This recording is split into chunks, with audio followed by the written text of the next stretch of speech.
Judges 16. Samson and Delilah. One day, Samson went to Gaza, where he saw a prostitute. He went in to spend the night with her. The people of Gaza were told, "Samson is here."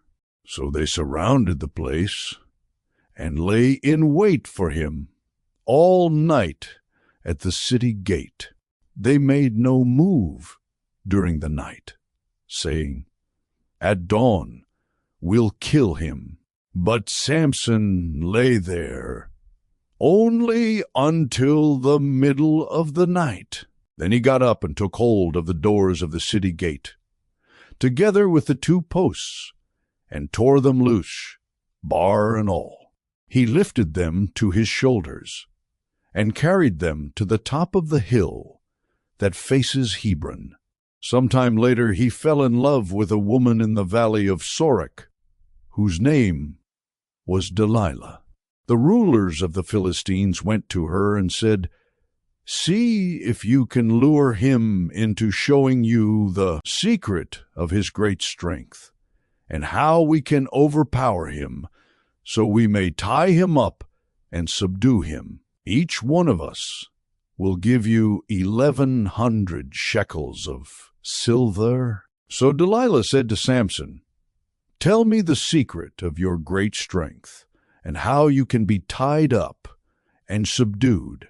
Samson answered her, "If anyone ties me with 7 fresh bowstrings that have not been dried, I'll become as weak as any other man." Then the rulers of the Philistines brought her 7 fresh bowstrings that had not been dried, and she tied him with them.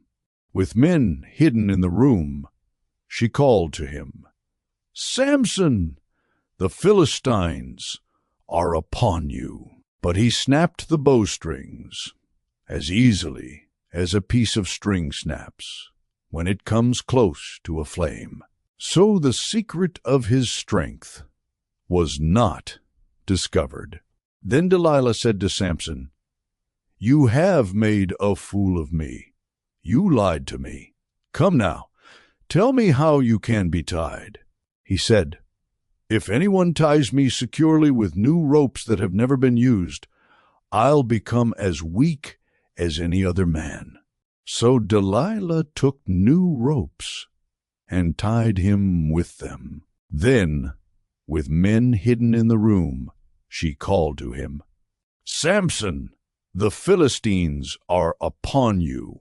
But he snapped the ropes off his arms, as if they were threads. Delilah then said to Samson, "All this time you have been making a fool of me and lying to me. Tell me how you can be tied." He replied, "If you weave the 7 braids of my head into the fabric, though loom and tighten it with the pin, I'll become as weak as any other man."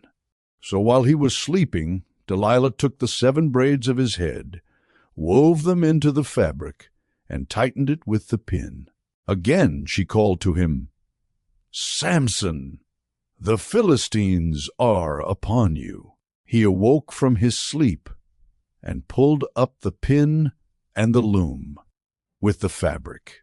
Then she said to him, "How can you say, 'I love you,' when you won't confide in me? This is the 3rd time. You have made a fool of me and haven't told me the secret of your great strength."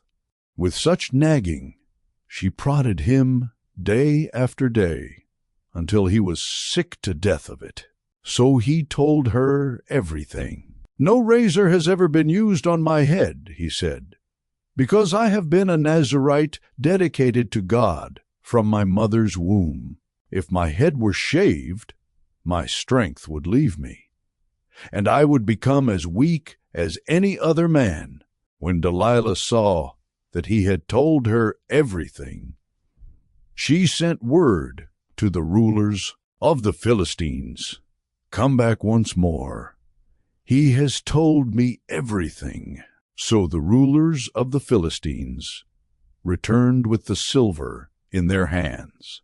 After putting him to sleep on her lap, she called for someone to shave off the 7 braids of his hair, and so began to subdue him, and his strength left him.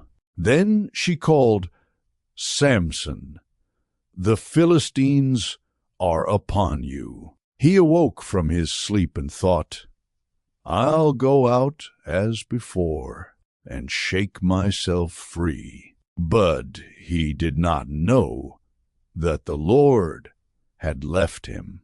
Then the Philistines seized him, gouged out his eyes, and took him down to Gaza. Binding him with bronze shackles, they set him to grinding grain in the prison. But the hair on his head began to grow again after it had been shaved. The death of Samson. Now the rulers of the Philistines assembled to offer a great sacrifice to Dagon their god, and to celebrate, saying, "Our God has delivered Samson, our enemy, into our hands." When the people saw him, they praised their God, saying, "Our God has delivered our enemy into our hands, the one who laid waste our land and multiplied our slain." While they were in high spirits, they shouted, "Bring out Samson to entertain us." So they called Samson out of the prison, and he performed for them. When they stood him among the pillars, Samson said to the servant who held his hand, "Put me where I can feel the pillars that support the temple, so that I may lean against them." Now the temple was crowded with men and women. All the rulers of the Philistines were there, and on the roof were about 3,000 men and women watching Samson perform. Then Samson prayed to the Lord, "Sovereign Lord, remember me. Please, God, strengthen me just once more, and let me with one blow get revenge on the Philistines for my 2 eyes." Then Samson reached toward the 2 central pillars on which the temple stood, bracing himself against them, his right hand on the one and his left hand on the other. Samson said, "Let me die with the Philistines."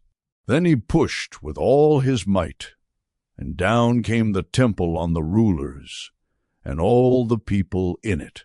Thus he killed many more when he died than while he lived. Then his brothers and his father's whole family went down to get him. They brought him back and buried him between Zorah and Eshtaol in the tomb of Manoah his father. He had led Israel 20 years.